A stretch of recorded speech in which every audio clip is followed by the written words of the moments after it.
Hi guys! Magandang hapon po sa lahat. It's Friday at maglilinis tayo ng ating bike kasi hindi umulan. Puro kasi na putik at talsik, kaya kailangan ng linisan. Punas-punas lang yan guys kasi saka na natin linisan yung buong ipa-repack natin pag may budget na. Yan, nilingon-lingon pa. Akala mo naman di naka-record. Ayan po guys, punas-punas lang hanggang sa matanggal yung mga putik-putik. Ayan po kasi yung service ko sa trabaho, papasok, pauwi since 2020. Ngayon 2024 na, apat na taon na.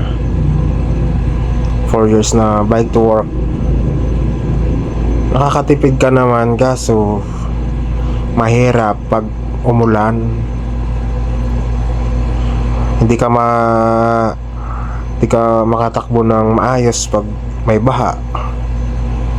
Pagkatapos pag may water panding sa kalsada, dadaanan ng kotse mabilis, mababasa ka ng tubig doon. Buti kung ang tubig na nandun malinis. Paano kung madumi tapos alam mo na merong masamang doon. Ilang beses ko naranasan yun guys.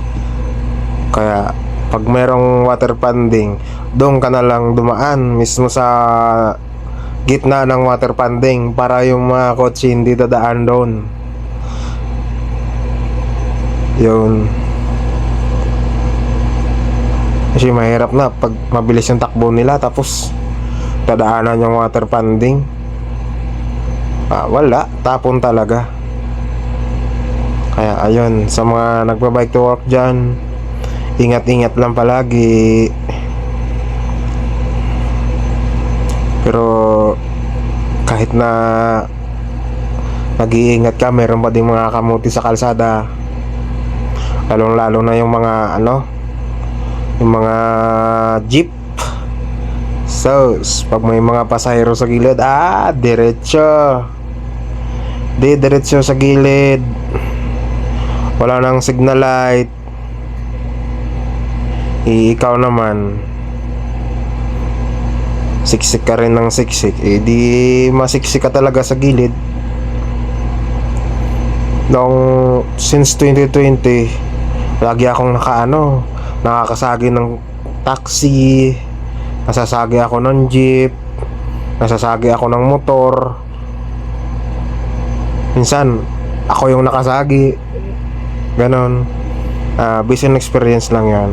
Pero sa ngayon, sa tagal na ko na nagbabike, hindi na ako nasasagi, hindi na ako kasi kontrolado ko na yung katawan ko, kontrolado ko na rin yung bike ko.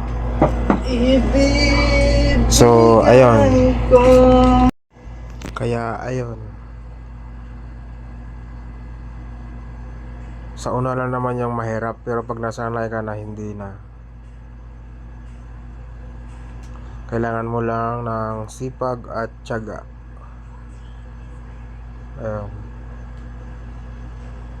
Tapos minsan nauwi ka flat, minsan papasok ka flat yung gulong, masaklap pa harap likod. Mahirap talaga.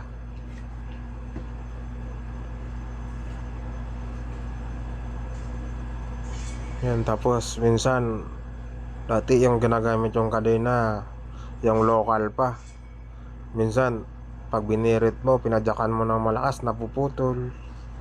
Ngayon din na puputol kasi bumili ako ng original na kadena, yung Shimano Deore.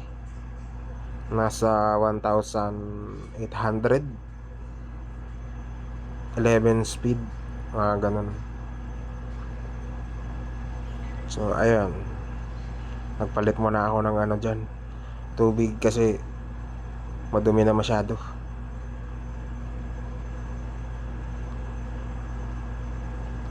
Tsaka ayan,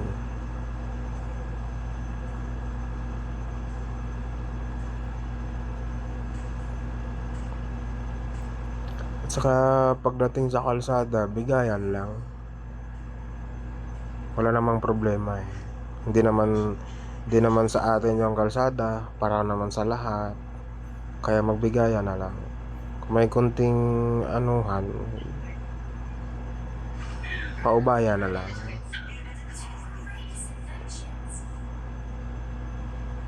Tutuwad-tuwad pa ako dyan kasi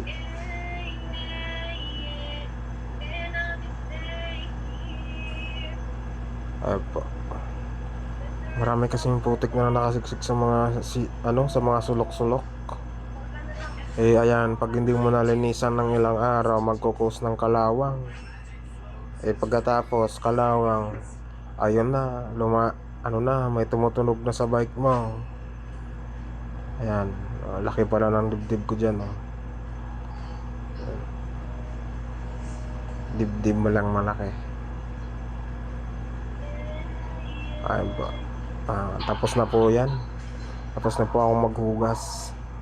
Ipipisto ko na po yan sa gilid, sa parking, para hindi sagabal sa mga sa mga dumadaan.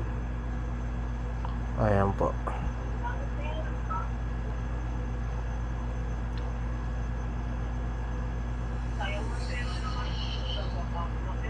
Pinaikot ko muna yan, pero wala, nakamute kasi, kaya hindi nyo marinig yung tunog ng hubs. Pero yung hubs ko ay ano po yan, Speed 1 Soldier.